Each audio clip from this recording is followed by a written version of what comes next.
Bonjour à tous, on se retrouve aujourd'hui pour une nouvelle vidéo dans laquelle on va développer la construction d'un appui-joue pour le K11. Comme toujours, on commence sous SketchUp. J'ai passé les étapes de modélisation qui étaient beaucoup trop longues vu qu'on avait plusieurs pièces. Mais voilà, je vous présente donc les 3 pièces qui composent notre appui-joue. C'est donc l'appui-joue en lui-même, l'écrou qu'on vient de voir précédemment et l'embase pour fixer le tout sur le K11. Donc on enregistre tout et on se retrouve maintenant sous Cura. Donc Cura, je le rappelle, c'est le slicer, c'est donc un logiciel qui nous permet de convertir un objet 3D en une suite de commandes pour l'imprimante pour le déplacement de la buse d'impression, de la tête d'impression. Donc je vérifie d'abord tous les paramètres et je fais ça sur les 3 parties à imprimer.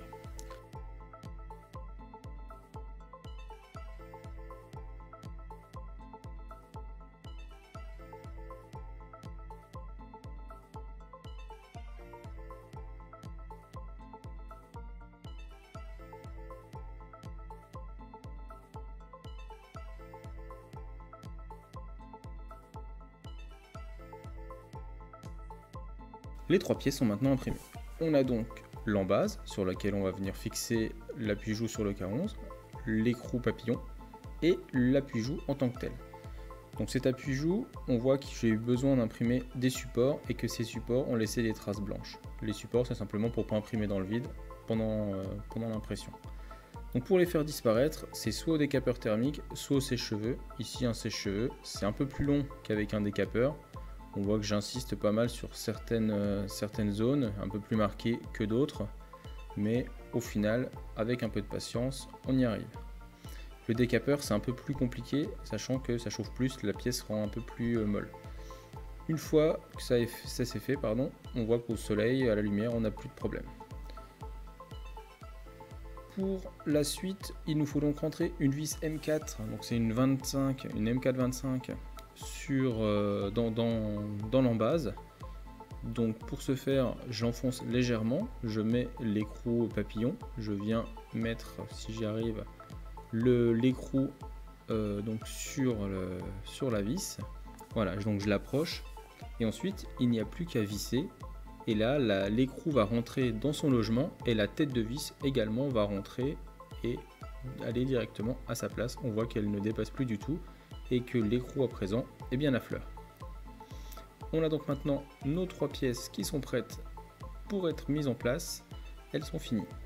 On prend donc le K11 sur lequel j'ai préalablement retiré juste la plaque, la petite tige. Voilà. J'ai gardé les 2 vis qui venaient en haut et en bas et l'embase se met en lieu et place de la tige précédemment retirée. Donc pour la remise en place, on réutilise les vis d'origine et un simple tournevis plat et c'est parti.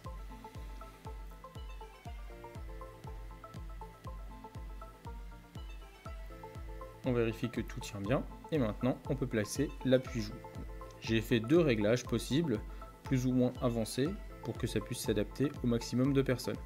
En hauteur, j'ai laissé un peu plus de 2 cm de marge et là aussi je pense qu'on sera adapté au maximum de personnes.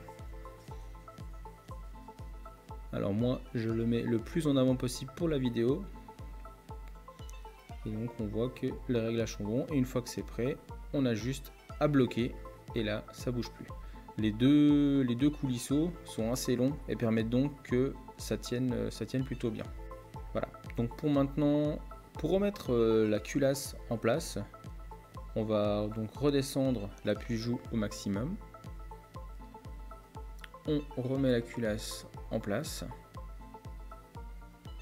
Voilà, et maintenant que tout est mis, on voit que même j'ai laissé une encoche de telle manière à ce que même si jamais l'appui-joue est en hauteur, vous voyez, l'œillet ne gêne pas, ne vient pas taper dedans. Et ce, même si jamais il est tout en haut, on a encore accès facilement à l'œillet et le mouvement de la culasse n'est pas du tout gêné par l'ajout de cet appui-joue justement. Voilà, en espérant que cette vidéo vous ait plu, Je vous souhaite une bonne journée et vous dis à bientôt. Au revoir.